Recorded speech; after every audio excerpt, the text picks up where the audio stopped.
Dear students and viewers, welcome again in this video. All right, इससे previous two videos में हम SQLite को setup करना, उसका एप्लीकेशन का स्ट्रक्चर बिल्ड करना और फिर उसके बाद डेटाबेस क्रिएट करना, क्रिएट टेबल क्वेरी रन करना और रिकॉर्ड को इंसर्ट करना सीख चुके हैं।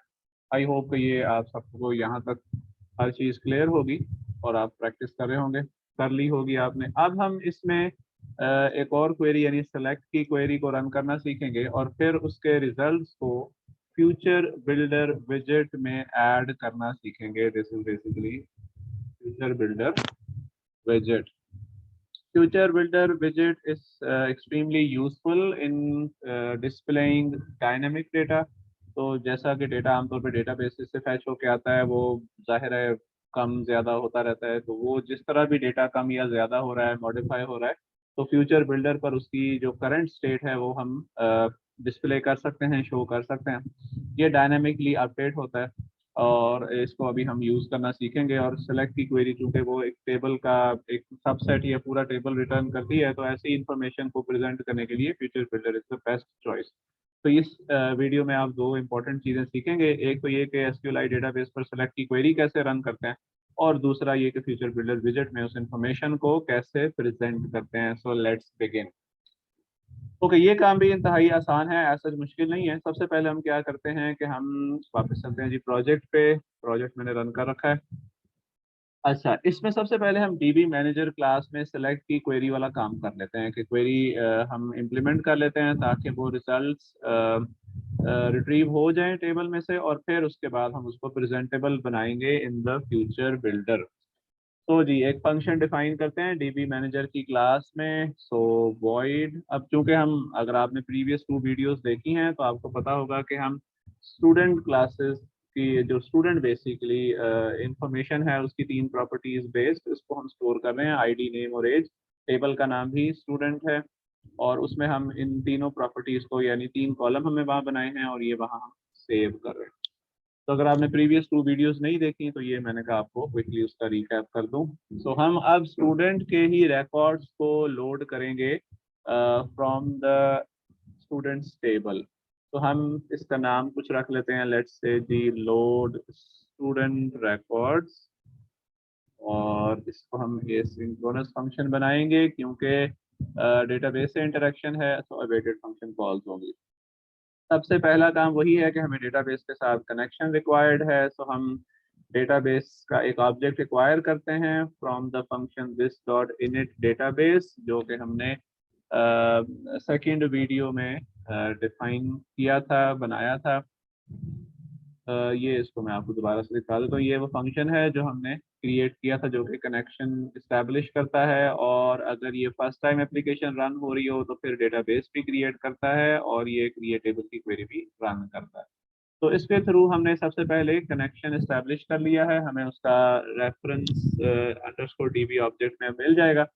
इसके बाद अब हमें क्वेरी रन करनी है। तो सबसे पहले हम क्वेरी की बात करते हैं। ये एक अगेन अवेटेड फंक्शन कॉल होगी, await underscore db dot query. Query ही के फंक्शन के थ्रू हम ये काम करेंगे और इसमें सिंपली हमें टेबल का नाम लिखना है जो कि टेबल का नाम हमने स्टूडेंट्स रखा है।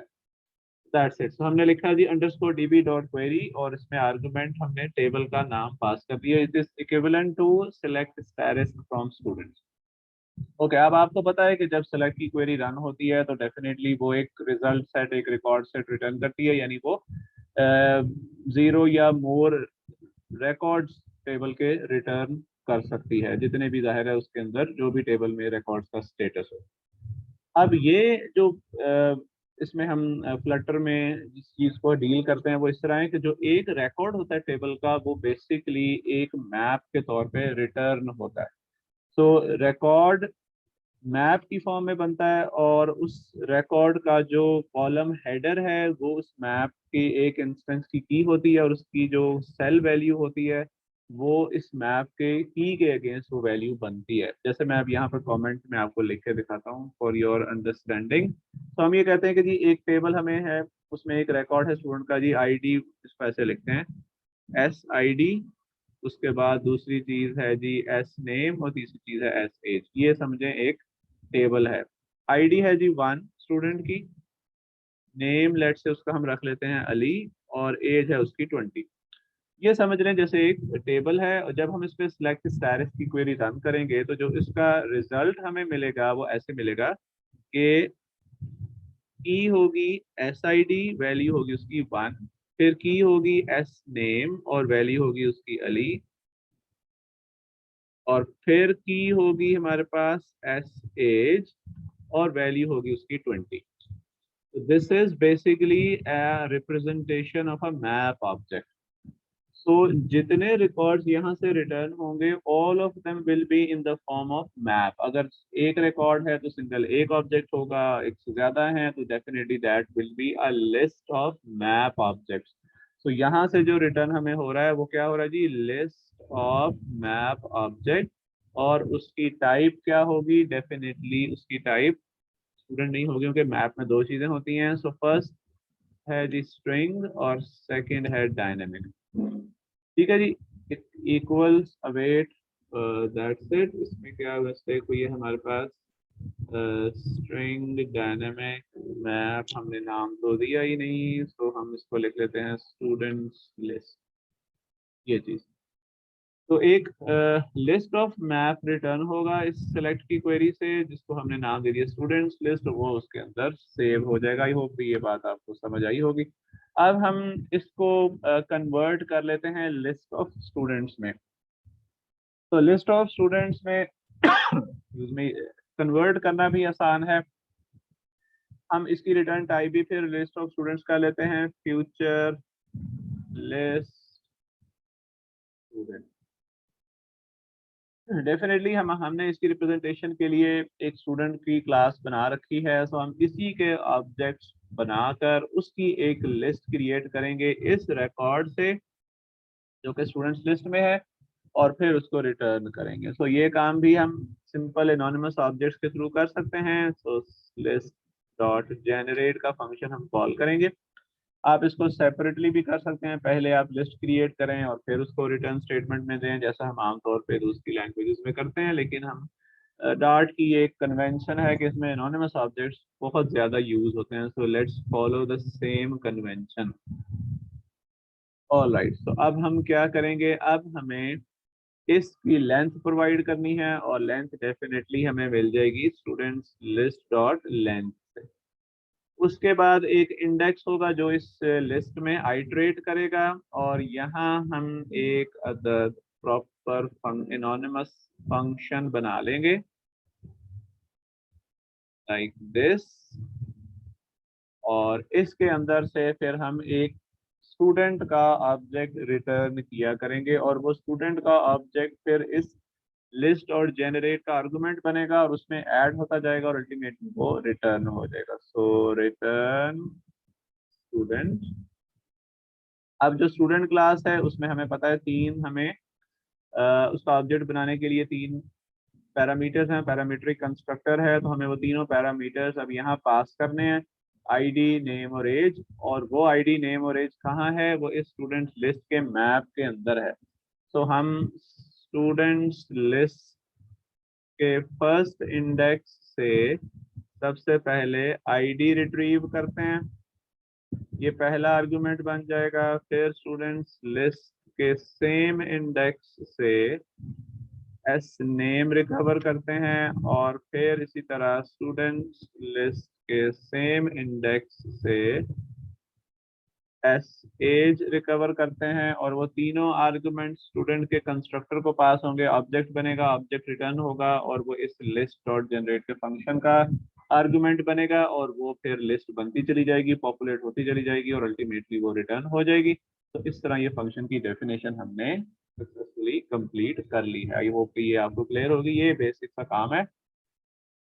ठीक है, जो हमने डीबी मैनेजर में किया। अब हम वापस चलते हैं होम डॉट डार्ट में, जो कि हम यूज करेंगे इस सारी इंफॉर्मेशन को यहाँ डिस्प्ले करने के लिए। तो हमने ये बिल्ड के फंक्शन में एक बेसिक सा स्ट्रक्चर बिल्ड कर लिया है। बॉडी में सेफ एरिया, उसके चाइल्ड में सिंगल चाइल्ड स्क्रोल व्यू। अब इसके चाइल्ड में हम क्या करेंगे, एक अदद विजेट ऐड करेंगे, और वो विजेट हम बनाएंगे with the help of another function. So विजेट let's give it a name. Let's say g underscore display student records.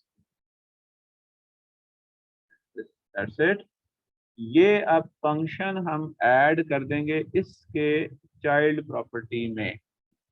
इसका मकसद ये है कि जैसे ही यहाँ से एक विजेट रिटर्न होगा वो इस चाइल्ड प्रॉपर्टी को, जो कि सिंगल चाइल्ड स्क्रोल व्यू की प्रॉपर्टी है, उसको असाइन हो जाएगा। अभी एरर्स हैं क्योंकि कोई कोड नहीं, कुछ रिटर्न नहीं हो रहा, तो ये अभी हम डील कर लेते हैं। यहाँ मैं एक ऐसे ही फिलहाल एक विजेट मैंने सेंटर के नाम का रिटर्न कर दिया है और वो हमें यहाँ पर रिसीव हो जाएगा। तो let me check the error क्या है जनाब। द आर्गुमेंट टाइप विजेट function can not be assigned to the parameter.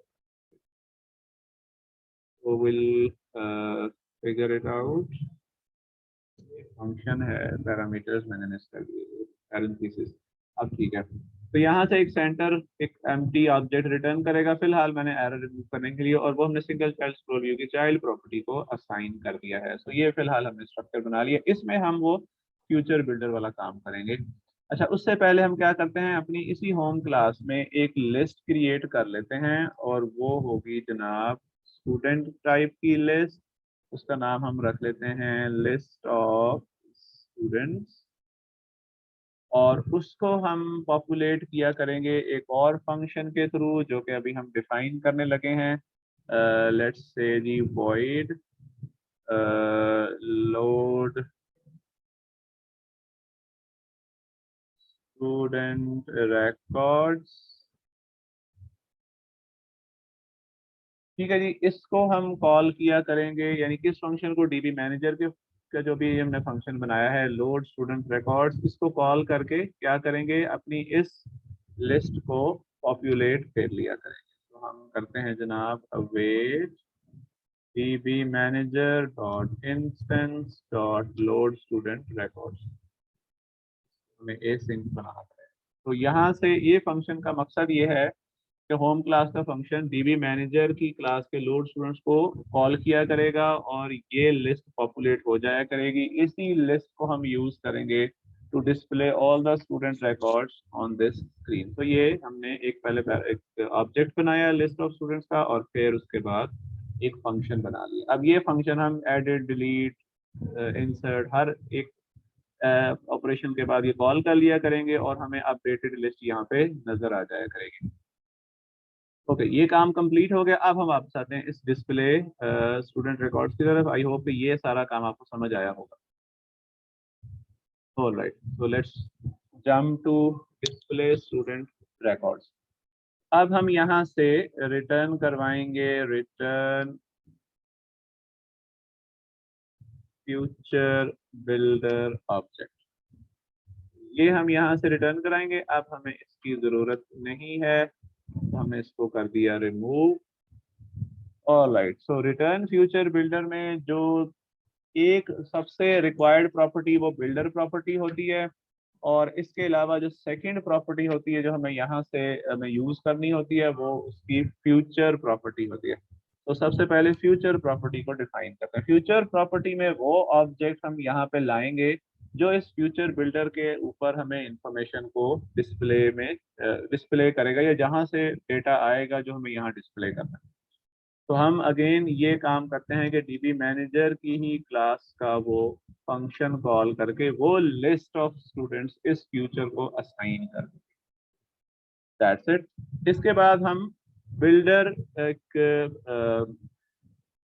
Builder property है जो कि कॉल बैक फंक्शन की फॉर्म में है, उसको हम यहाँ डिफाइन करेंगे जो कि रिक्वायर्ड प्रॉपर्टी है। देखिए जैसे ही हमने डिफाइन करनी शुरू की तो यहाँ से फ्यूचर बिल्डर का एरर रिमूव हो गया।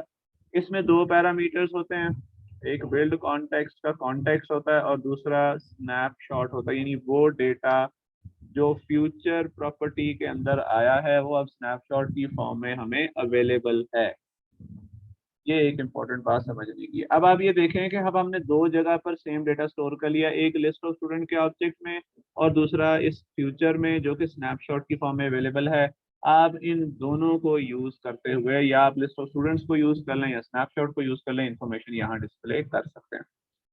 अब हमें स्नैपशॉट को यूज करने से पहले ये मेक श्योर करना होता है कि कहीं इसमें एरर तो नहीं, कोई प्रॉब्लम तो नहीं हो गया डेटा लोड करने में। अगर हो गया हो फिर हम सिंपल क्या करेंगे, तब हम रिटर्न कर देंगे एक अदद सेंटर विजेट, और उसमें हम उसकी चाइल्ड प्रॉपर्टी में टेक्स्ट विजेट ऐड कर देते हैं, और उसमें टेक्स्ट हम लिख देते हैं error.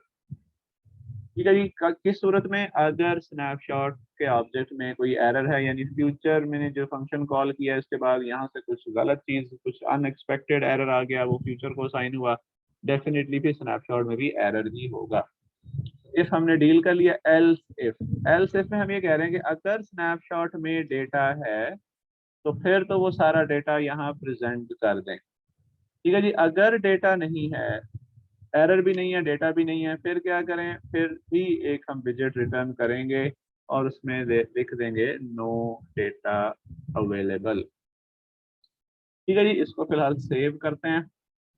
Shouldn't be any error, लेकिन यहाँ पे अभी हमने एरर इसलिए आया, वो यहाँ से हमने कुछ रिटर्न अभी तक नहीं किया। यहाँ हम क्या करेंगे, यहाँ हम एक कॉलम विजेट क्रिएट करेंगे।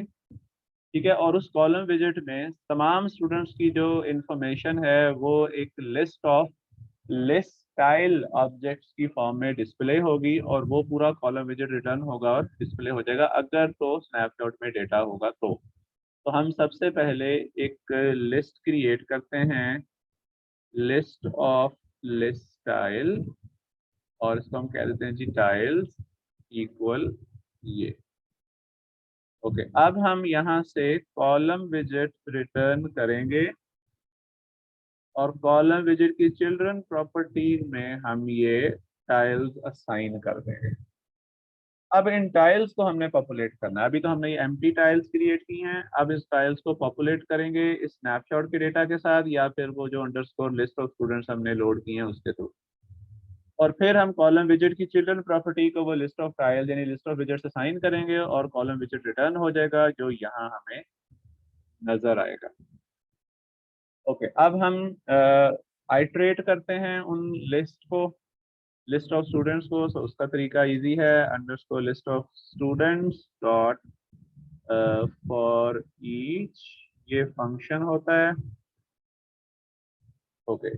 इसके अंदर हमें एक अदर एलिमेंट रिक्वायर्ड है, और इसी एलिमेंट में क्या होगा, लिस्ट ऑफ स्टूडेंट में क्या चीज है, basically they are the list of student class objects. अब यहाँ पर यानी सॉरी होम पेज में ये जो एलिमेंट है ये एक स्टूडेंट क्लास का ऑब्जेक्ट है। फॉर ईच का जो ये जो फंक्शन पैरामीटर है, ये basically this is objects that are stored in this list of students list. इसमें क्या है, लिस्ट ऑफ स्टूडेंट ऑब्जेक्ट्स हैं, तो हर एलिमेंट बेसिकली एक स्टूडेंट ऑब्जेक्ट है। अब हम इससे एक लिस्ट स्टाइल का ऑब्जेक्ट बनाया करेंगे। ये हमने ऑब्जेक्ट बनाया, इसकी प्रॉपर्टीज को हम पॉपुलेट करेंगे, वो हम करते हैं, और फिर इसको हम टाइल्स की जो लिस्ट ऑफ लिस्ट टाइल्स है उसमें ऐड कर दिया करेंगे। अब हमें इसको पॉपुलेट करना है। तो सबसे पहले हम इसमें टाइटल को डिफाइन करते हैं, title will be a text, और ये क्या होगा जी, एलिमेंट डॉट एस नेम यानी स्टूडेंट का नेम। फिर इसका थोड़ा सा हम फॉन्ट साइज इंक्रीज कर लेते हैं ताकि रीडेबल हो। मेन टाइटल हमने स्टूडेंट के नेम सेट कर दिया है। अब हम सब टाइटल सेट कर लेते हैं, टेक्स्ट, अगेन इसमें एलिमेंट डॉट इसमें एस आई डी दिखा देते हैं, और स्टाइल के कोड को ऊपर से कॉपी कर लेते हैं, और यहाँ इसका फॉन्ट रख लेते हैं अदर 14। ओके। इसके बाद हम जो ट्रेलिंग साइड है यानी इस तरफ वाली जो साइड होगी, वहां हम क्या करते हैं, वहां इसको मैंने सेव किया है, अभी फिलहाल एरर है, अभी इसको कंप्लीट होने दें। अच्छा, अब इसके जो आखिरी साइड होगी बेसिकली उसमें क्या होगा, उसमें हम ऐड करेंगे एक अदद दो अदद बटन, एक एडिट का और डिलीट का। उसको हम करते हैं जी ट्रेलिंग प्रॉपर्टी में ऐड, और उसको हम करते हैं रैप के ऑब्जेक्ट के थ्रू। ये जी रैप में आ सकती हैं चिल्ड्रन मल्टीपल, रैप में एक प्रॉपर्टी होती है स्पेसिंग की, वो भी डिफाइन कर लेते हैं। 5 पॉइंट्स या 5 पिक्सल्स का डिफरेंस दे देते हैं दो बटन्स में। और यहाँ हम दो आइकॉन बटन ऐड करेंगे, जिसमें ऑन प्रेस्ड को फिलहाल छोड़ेंगे एम्प्टी, और इसका जो आइकॉन है उसको हम सेट करेंगे आइकॉन्स डॉट एडिट। एक बटन हमने ये ऐड कर लिया और दूसरा बटन हम ऐड कर लेंगे डिलीट का। सेव करते हैं। सो यहाँ हमारा काम ऑलमोस्ट कंप्लीटेड है। हमने एक list of list styles populate करके रिटर्न कर ली है। ओके, इसके बाद अब हमें क्या करना है? अब हमें ऐड स्टूडेंट्स पर थोड़ी सी मॉडिफिकेशंस करनी है, यानी जब भी स्टूडेंट ऐड हो उसके बाद ये लिस्ट हमारे पास रिफ्रेश होनी चाहिए। तो हम एक तो इस ऐड स्टूडेंट को अवेटेड कॉल बनाएंगे, ठीक है जी। और उसके बाद हम क्या किया करेंगे, हम सेट स्टेट के थ्रू लिस्ट जो हमने स्टूडेंट्स की क्रिएट की थी उसको पॉपुलेट किया करेंगे।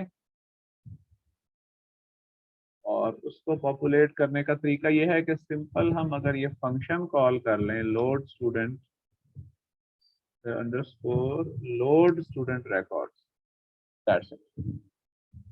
अब होगा ये कि जैसे ही एक स्टूडेंट ऐड होगा उसके बाद फौरन ही ये लिस्ट ऑफ स्टूडेंट्स अपडेट हुआ करेगी सेट स्टेट के अंदर। जैसे ही ये लिस्ट ऑफ स्टूडेंट मॉडिफाइड होगी फौरन ही यहाँ पर ये बिल्ड रिकॉल होगा, और बिल्ड रिकॉल होने से दोबारा से ये फ्यूचर बिल्डर वाला फंक्शन कॉल होगा, और अपडेटेड स्टेट जो स्टूडेंट्स की लिस्ट की है वो हमें नजर आएगी।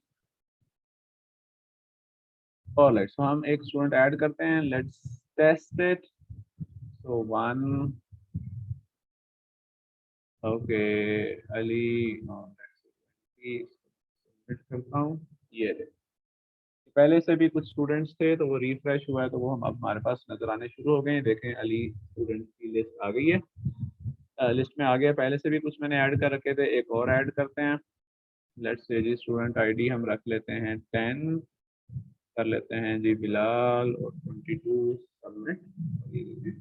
फौरन ही लिस्ट अपडेटेड हमें अब नजर आ रही है। ये कमाल है फ्यूचर बिल्डर का, आई होप। और ये इस्तेमाल करना भी कोई मुश्किल नहीं है, इजी है, इसमें कोई ऐसा टेक्निकल इशू नहीं है। यहाँ पे देखें एंड में दो बटन भी आ गए हैं जो हमने यहाँ से एडिट और डिलीट के हैं। इन दोनों को अब हम इसे नेक्स्ट वीडियो में इम्प्लीमेंट करना सीखेंगे। सो स्टूडेंट्स, आई होप कि सेलेक्ट की क्वेरी रन करना और फ्यूचर बिल्डर विजिट को यूज करना अब आपको समझ आया होगा। So let's meet in the next video with edit and delete queries, so stay tuned.